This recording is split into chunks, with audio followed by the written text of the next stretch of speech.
আসসালামু আলাইকুম। যে পরিমাণ গরম পড়তেছে ভাবতেছি আজকে জমিনের কোনা দিয়ে একটা খাঁটির মতো আছে এটারে হিঁচমু। যাক, মা ভাগ্নে মিলে বালদি তাগারি সব কিছু লইয়া চলে যেতেছি জমিনের কোনার মধ্যে খাঁটিটা হিঁচতে হইব। হিঁচি এর সাইজ যে কোগা মাছ আহে গুন দরিয়া লাইম, কারণ যখন রোদ বেশি পড়ে তখন ওই যে মাছও থাকে মোটামুটি যা পাওয়া যায়। আর সকল আলহামদুলিল্লাহ। যাক, আব্বা মাটি গাড়ি দিতেছে, আমিও হিসে মাটি এর সুন্দর করে আগে মুখ দিয়ে নাচি এনে বালা করে বান্ধিয়া লাইতেছি। ভালো করে বাঁধব, নইলে আবার কারণ হানি হিসমু এন্দি আবার এন্দি হানি ঢুকে যাব, নইলে মাছ ধরন যাইতো না। কারণ হানি হিসমু আবার হানি হাইতে থাকবো, তাই নইলে তো হইতো না, বুঝেন না? এটার ভালো করে বান্ধলে লাগবো। তারপরে শুরু করে দিলাম। আর বাইকনারে বললাম তুই এন্দি থাক, মামা এন্দি আসি।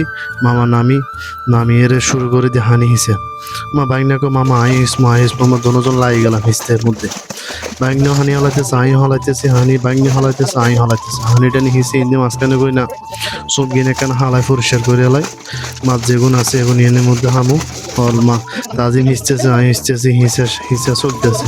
হিসতে হিসতে দেখি যে হানিও অর্ধেকের কমে গেছে, আর অল্প হানি আছে এগুলোর মধ্যে। যে গুগা হাই হেগিন ধরে এলাই মাছ হিন্দি আব্বারে করছি সামনে জুড়ি ধরেন। হানি জুড়ির মধ্যে আলাই, কারণ বৈশা মাছ আছে, হুড়ি মাছ যেগুন আছে সেগুন এমনি পানি ফালাতে গেলে বারে যাবে কই। হরাইতুল্লাহ বলে তাকারির মধ্যে একটা জালি নিলাম, জালির মধ্যে পানি ফালাইতেছি। তাজিমের বসে তুই জালি ধরাই পানি ফেলাই, তাজিম তো চালিয়ে হানি হালাইতেছি। যে গুগা মাছ ইয়ানে আছে সেখানে মধ্যে আব্বা লইতেছে মাছগুলা। কারণ নেট না থাকার কারণে আমরা এখানে একটা জালি দিয়ে রে জালির মধ্যে পানিটা ফালাই রে তারপরে ওইখান থেকে মাছ নেবো। কারণ পরবর্তীতে যে কাদার মধ্যে যেগুলো থাকবে এগুলো অল্প স্বল্প এগুলো হাত দিয়ে ধরে ফেলবো, বুঝছেননি? মাছ আছে মোটামুটি যেটুকু আছে এখানে মনে হয় শিং মাছ আর অল্প হুড়ি মাছটা যেখানে খাওয়া যাবে, এর বাইরে আর কোনো তেমন মাছ নাই। কারণ জালা ছোট এখনো পানি যা আছে মাছ শুক্রিয়া আদায়। আর হিসে বাবার যে কষ্ট হিসে এলাইছি মাছ বেকার হানি। তাজিম তো ইয়ে করতেছে, আমি হিসতেছি হিন্দি হুড়ি মাছও যেগুন দেখা যায় সেগুলো ধরে লাইতেছে, কারণ হানি এক কেড়ে নাই অঙ্কা। হিসতে পুরো শেষ পর্যায়ে এখন মাছ ধরমু। যে কোগা আছে এগুন তাকারির মধ্যে পানির লগে মাছ গেছে হিয়ানতে ফলতিনে করে লইয়া লাইছি মাছগুন।